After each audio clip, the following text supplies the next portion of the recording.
सोमेश कहाँ हो? गीता की आवाज सुनकर सोमेश अपने कमरे से बाहर आते हुए बोला, गीता क्या हुआ? सोमेश, अभी दीदी का फोन आया था। अच्छा, कैसे हैं वो? और जीजा जी? सोमेश ने पूछा। वो सब तो ठीक है, मगर एक परेशानी हो गई है। गीता घबरा कर बोली। क्या हुआ है? कुछ बताओगी तुम? बोलो गीता। वो सुमन दीदी कल यहाँ आ रही हैं। हे भगवान, तुमने तो मुझे डरा ही दिया था। ये तो खुशी की बात है, सुमन दीदी आ रही हैं। पर तुम ऐसे परेशान क्यों हो गई? जैसे आप कुछ जानते ही नहीं। आपकी नौकरी छूटे पूरा महीना हो गया है। अभी तक दूसरी नौकरी भी नहीं मिली है। पैसे भी खत्म हो गए हैं अब तो। और ऐसे में सुमन दीदी का यहाँ आना, हम कैसे आवभगत करेंगे उनकी? जब उन्हें सब पता है, फिर भी वो क्यों आ रहे हैं? गीता ने कहा, अभी आप किसी बहाने से उन्हें मना कर दो ना। तुम पागल हो गीता, ये मेरी दीदी का भी घर है। उनका भी जब मन करे यहाँ आ सकती हैं। और तुम भूल गई, वो मुझे भाई नहीं, अपने बेटे जैसे प्यार करती हैं। और तुम उन्हें यहाँ आने से मना करने के लिए कह रही हो। गीता ने जवाब दिया कि मैं सब जानती हूँ सोमेश, वो मुझे भी तो कितना प्यार करती हैं, इसलिए तो अच्छा नहीं लग रहा। सोमेश ने पूछा, क्या मतलब है तुम्हारी इस बात का? गीता ने कहा, देखिए जो भी हो, वो है तो इस घर की बेटी। और वो आएंगी तो खर्चे के लिए पैसे कहाँ से आएंगे?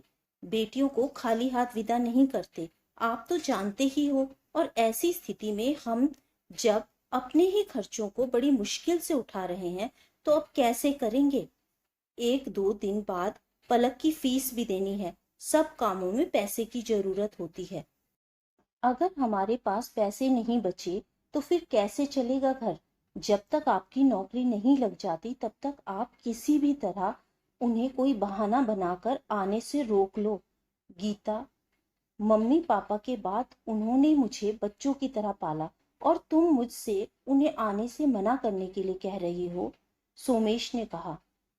अरे पर मैं कौन सा हमेशा के लिए मना करने के लिए कह रही हूँ? एक बार कहीं नौकरी तो शुरू करो। गीता बोली। आप भी तो हमेशा से उनके लिए करते ही आए हैं। आगे भी जो चाहे करना, कोई मनाही थोड़े है। मगर इस वक्त नहीं हो सकता। नहीं गीता, उन्हें आने दो।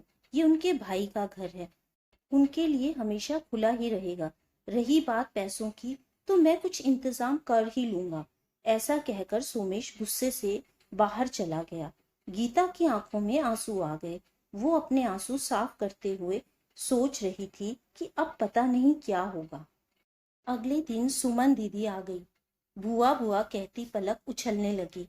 और उन्होंने पलक को बहुत प्यार किया और उसे चॉकलेट दी। पलक खुश हो गई। सब उनसे मिलने के बाद बातें करने लगे। गीता बोली, दीदी खाना लगा देती हूँ, आ जाइए सब। अरे वाह गीता, बहुत स्वादिष्ट खाना बनाया है तुमने।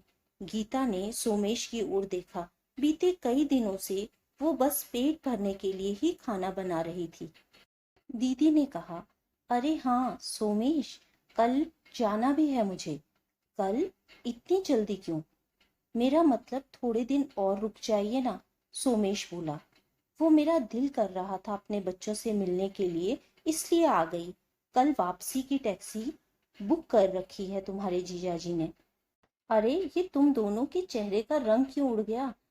अरे नहीं नहीं, वो बस आप इतनी जल्दी जा रहे हो, सोमेश ने कहा। तुझे पता है ना सोमेश, वहाँ बहुत काम रहता है। तेरे जीजा जी से बस आज का ही कह कर के आई हूँ। अरे तुम सब खाना क्यों नहीं खा रहे हो? हाँ दीदी, खा रहे हैं। कुछ देर बाद सब सोने की तैयारी करने लगे। गीता ने कहा, दीदी आपका बिस्तर लगा लिया है, आप थक गई होंगी, आप आराम कर लो, फिर कल भी सफर करना है आपको।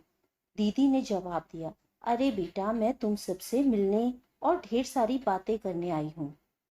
आराम तो घर जाकर भी हो जाएगा।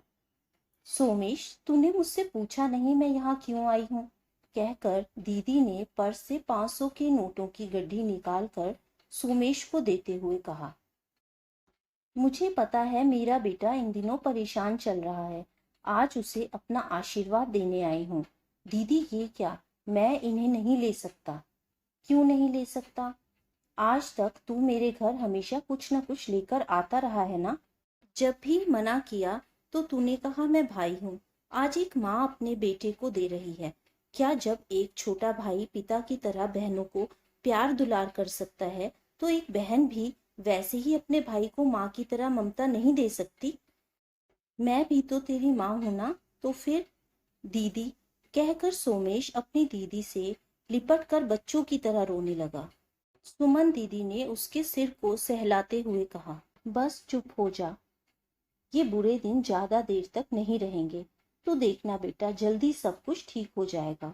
और तेरे जीजा जी ने यहाँ तेरे लिए एक नई नौकरी का भी बंदोबस्त किया है। तू कल ही जाकर बात कर लेना। और मैं यहाँ तुम बच्चों के साथ हंसने हंसाने के लिए आई हूँ, तुम्हारी ये रोंदू शक्लें देखने नहीं। चलो अब सब हंसो। ये कहकर दीदी ने सोमेश और गीता की आंखें पोंछते हुए उन्हें सीने से लगा लिया। तो दोस्तों, उम्मीद है आपको आज की ये कहानी पसंद आई होगी। कहानी पसंद आई हो तो वीडियो को लाइक करें, चैनल को सब्सक्राइब करें, ताकि आने वाली कहानियाँ आप तक पहुँचती रहें। Thank you friends.